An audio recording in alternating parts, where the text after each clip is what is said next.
Hi friends, welcome to our channel. வீடியோவில் நம்ம என்ன பார்க்க போகிறோம் அப்படின்னா, மாதவிடாயின் போது ஏற்படும் வலி மற்றும் வலிகளை குறைக்கக்கூடிய வழிமுறைகளை பற்றி இந்த வீடியோவில் உங்களுக்கு நான் சொல்ல போகிறேன்.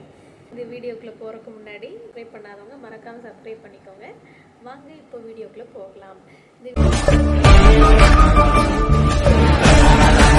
முதல்ல என்ன அப்படின்னா, யாருக்கெல்லாம் அந்த வலி வரும் அப்படின்னா, மேல்நியூட்ரிஷனாக இருக்கவங்களுக்கு, அனிமியாவாக இருக்கிறவங்களுக்கு, அண்டர் நரிஷ்மெண்ட்டாக இருக்கவங்களுக்கு, ஒபிசிட்டியாக இருக்கவங்களுக்கு, இப்படி 4 விதமான பெண்களுக்கு இந்த வலி வரும். அதிக வாய்ப்பு இருக்குது.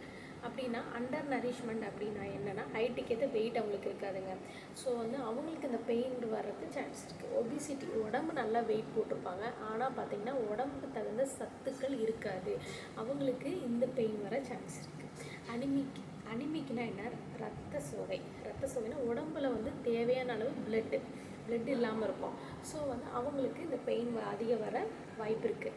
அதுக்காக இப்போ என்னென்ன டிப்ஸ்லாம் உங்களுக்கு நான் இப்போ சொல்ல போகிறோம், இதெல்லாம் நோட் பண்ணி வச்சுக்கோங்க. இந்த டிப்ஸை நீங்கள் ஃபாலோ பண்ணாவே நெக்ஸ்ட்டு அடுத்த வர்ற பீரியட்ஸ்க்கான அந்த பெயினை நீங்கள் கம்மி பண்ணிக்கலாம். ஃபஸ்ட்டு பீரியட்ஸ் டைமில் என்ன பண்ணணும்னா, நல்லா பெட் ரெஸ்ட் எடுக்கணுங்க. செகண்ட் என்ன பண்ணணும்னா, வயிற்றுக்கு ஃபுல்லாக, ஸ்டொமக்கு ஃபுல்லாக நல்லா ஆயில் மசாஜ் கொடுக்கணும்.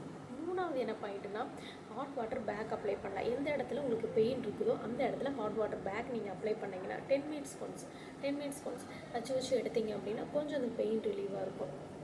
அதுக்கப்புறம் என்னென்னா, நல்லா தண்ணி குடிக்கணுங்க. ஜூஸ் ஆகாரம் அதிகமாக எடுத்துக்கணும். நல்லா தண்ணி குடிக்கணும். ஒரு நாளைக்கு நல்லா 1 லிட்டர் பக்கம் தண்ணி நல்லா குடிக்கணும். அதே மாதிரி இதை நீங்கள் பீரியட்ஸ் டைமில் நீங்கள் பண்ண வேண்டியது. பீரியட்ஸ்க்கு 1 வாரத்துக்கு 2 வாரத்துக்கு முன்னாடி என்னென்ன பண்ணலாம், உங்களோட என்னென்ன உணவுலாம் நீங்கள் உட்கொள்ளலாம், எந்தெந்த உணவுலாம் நீங்கள் தவிர்க்கணும் அப்படின்னு நான் சொல்கிறேன். 2 வாரத்துக்கு முன்னாடி ஃபஸ்ட்டு கொழுப்பு மற்றும் உப்புச்சத்து நிறைந்த உணவுகளை நீங்கள் அவாய்ட் பண்ணிக்கணும். செகண்ட் என்னென்னா, எந்த உணவை நீங்கள் எடுத்துக்கலாம்னா, மீன் எடுத்துக்கலாம், பச்சை காய்கறிகள் எடுத்துக்கலாம், பழங்கள் எடுத்துக்கலாம்.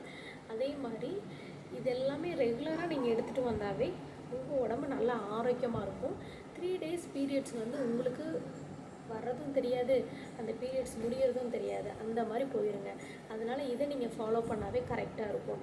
அதுக்கு அடுத்து என்னென்னா, உடற்பயிற்சி. உங்கள் உடம்புக்கு ரொம்ப முக்கியமானது உடற்பயிற்சிங்க. உடற்பயிற்சி நீங்கள் காலையில் வாக்கிங் பீரியட்ஸ் டைம்லேயும் பண்ணலாம், அதுக்கு முன்னாடியும். பீரியட்ஸ் டைமாக இருந்துச்சு அப்படின்னா நீங்கள் நார்மலாக வாக்கிங் போகும் பொழுது உங்கள் மைண்டில் ஸ்ட்ரெஸ் இருக்காது. பீரியட்ஸ் டைமில் நிறைய பேர் கோவப்படுவாங்க, கோவமாக இருக்கும், ஸ்ட்ரெஸ் ஒரு மாதிரி அன்கம்ஃபர்டபுளாக ஒரு மாதிரி ஃபீல் பண்ணுவாங்க. ஸோ நீங்கள் வாக்கிங் போகும் பொழுது யோகா பண்ணுங்கள். யோகா பண்ணிங்கன்னா ஸ்ட்ரெஸ் இருக்காதுங்க மைண்டில். 2 நிமிஷம் 5 மினிட்ஸ் கண்ணை மூடி உட்காந்து நீங்கள் யோகா பண்ணீங்க அப்படின்னா உங்களுக்கு நல்ல ரிலாக்ஸாக இருக்கும். அந்த நாள், இந்த 3 நாளுமே உங்களுக்கு ரிலாக்ஸாக போகிற மாதிரி இருக்கும். எந்த ஒரு டிஸ்கம்ஃபர்டபுளும் இருக்காது, கம்ஃபர்டபுளாக ஃபீல் பண்ணுவீங்க. ஸோ அதை ஃபாலோ பண்ணுங்கள். நல்லா நடக்கும்போது பார்த்திங்கன்னா நல்லா உங்களுக்கு பிளட் சர்க்குலேஷன் நல்லா இருக்கும். கை காலுக்கு நல்லா அந்த பிளட் சர்க்குலேஷன் போகும் பொழுது கை காலும் அந்த டைமில் உங்களுக்கு பெயின் இருக்காது. இதை நீங்கள் ரெகுலராக பண்ணாவே அந்த 3 நாள் நல்லா சூப்பராக நீங்கள் அந்த 3 நாளும் சூப்பராக போயிடும். எப்பயும் போல் இருக்கிற மாதிரி 3 நாளும் உங்களுக்கு பீரியட்ஸ் மாதிரியே தெரியாதுங்க. ஸோ இது மாதிரி ஃபாலோ பண்ணுங்கள். அதே மாதிரி ரொம்ப இதெல்லாமே பண்ணியும் எனக்கு ரொம்ப பெயினாக இருக்குது அப்படின்னு சொல்லுவாங்க.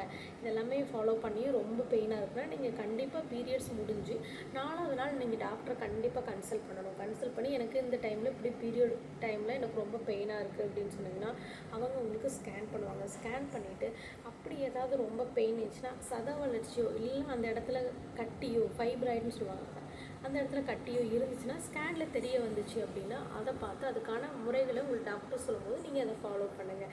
இப்போ நான் சொன்ன பேசிக் இன்ஃபர்மேஷன் நீங்கள் ஃபாலோ பண்ணாவே நீங்கள் சூப்பராக அந்த மென்ஸ்ட்ரல் சைக்கிளுக்கு 3 நாளும் சூப்பராக கடந்து சூப்பராக போயிடலாம். எப்பயும் போல் லைஃப் ஸ்டைல் இருக்கிற மாதிரி எப்பயும் இருக்கும்.